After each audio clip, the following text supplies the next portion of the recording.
I'm Kate from the Small Things blog. Today we're going to do some quick curls and then I'll show you how to wear a headband in a very classic sort of preppy way. So I have blown my hair dry upside down. It is straight. I have no natural texture, curl, or anything to my hair. So we're going to just do some quick curls with my 1-inch barrel curling iron. So I'm going to divide my hair from about my temples up and then just clip all of that out of the way. Okay, so here's my 1-inch barrel curling iron. This is by Hot Tools. They're my favorite brand of curling irons. So these are going to be big curls even though we're using a small curling iron. And they're quick curls because we're not going to hold them in the iron very long. We really just want some wave.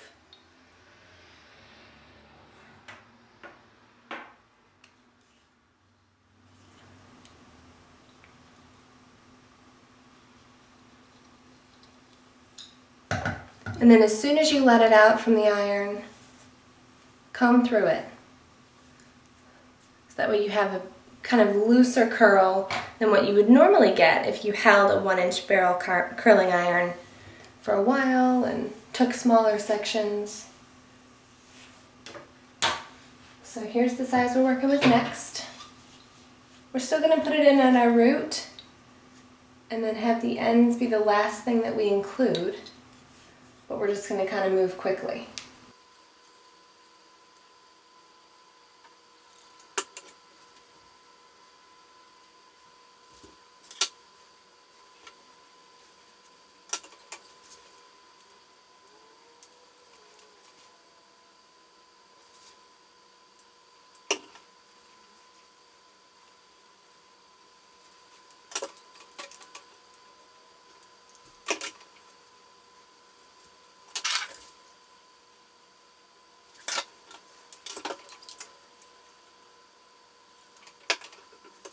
Okay, so once you have the bottom curled, we're going to move to the top.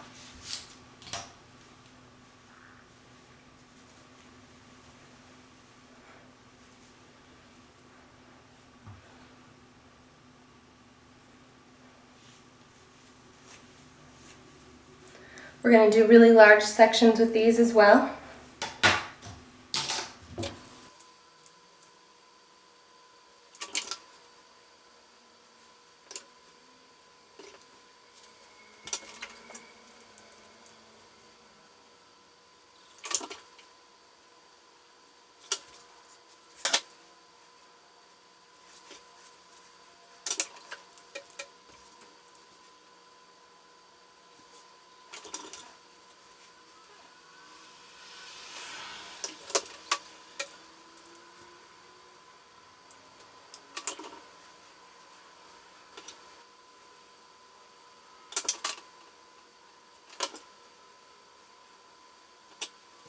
Okay, so once you've got your hair curled, we're going to use a little dry shampoo just to give it a little texture at the root.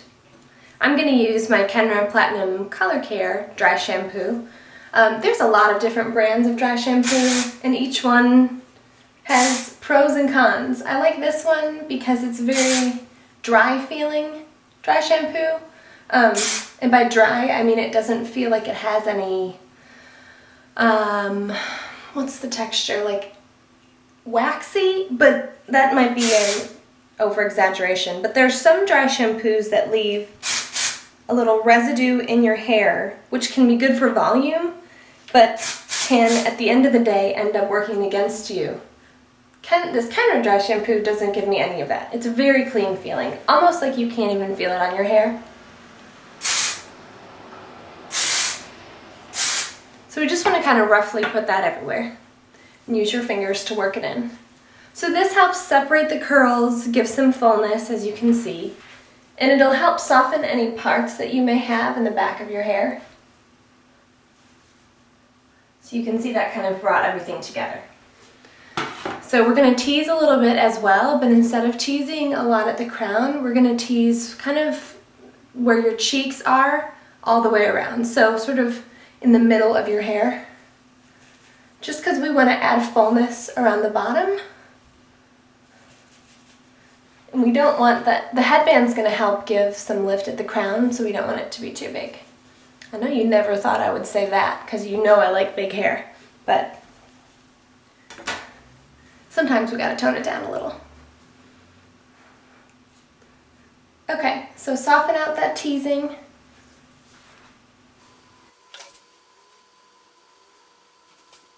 Okay, we're going to use a little bit of hairspray, but not so much because we're going to spray at the end as well. Mainly, I just want to get a little bit of lift here at my crown.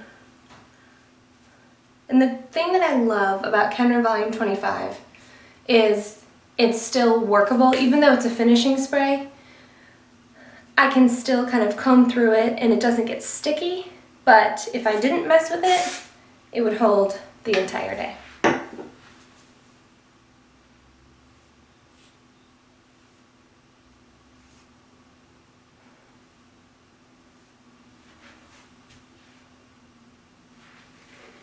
Okay, so once you've got some good height at your crown, I'm going to keep my side part in there. Even if you don't normally wear a side part with a headband looks really cute. I'm using one of these thin metal headbands from Goody brand. They come in a set of 3. There's a black, bronze, and then this silver one. So I have my hair parted on the side, like I said, and then we're just going to put the headband in, not pushing our hair back all the way down to our ears. So we're going to leave just a little bit in front. And then what we're going to do is kind of pull the hair down that we pushed back so it isn't going straight back and it kind of goes on an angle down. Especially if you have bangs, this will be a little bit softer of a look in front if you're used to a side bang. If you don't have bangs, but you want to kind of get a feel for it without the commitment of cutting them, wearing a headband like this and just making it look like you have a swoop in front by just pulling that front layer down a little bit is a great way to kind of give that effect. So then we're going to tuck the hair that's in front of our ears. I like to have a little bit of hair covering the headband right above my ear. I just feel like it's a little bit of a softer look, but it's not a requirement by any means. And then once you feel like you have a good location where your headband is and your hair is sort of pulled down in front so it's not going back too severely, I'm going to use a little bit of hairspray just to spray everything in place. So you can see it's a very soft look. It's polished and put together and kind of very preppy, but by not using a really thick headband and using something that's really discreet, it's a really clean and sort of elegant way to pull your hair off your face but still wear your hair down and have it be really casual. I hope you enjoyed this hair tutorial. If you want to see any others, be sure to check my blog, thesmallthingsblog.com. Under my hair section, I have over 50 hair tutorials for you. You can follow me on Twitter at K8_smallthings, or you can also find me on Facebook at The Small Things Blog. I hope you enjoyed it, and thanks for watching.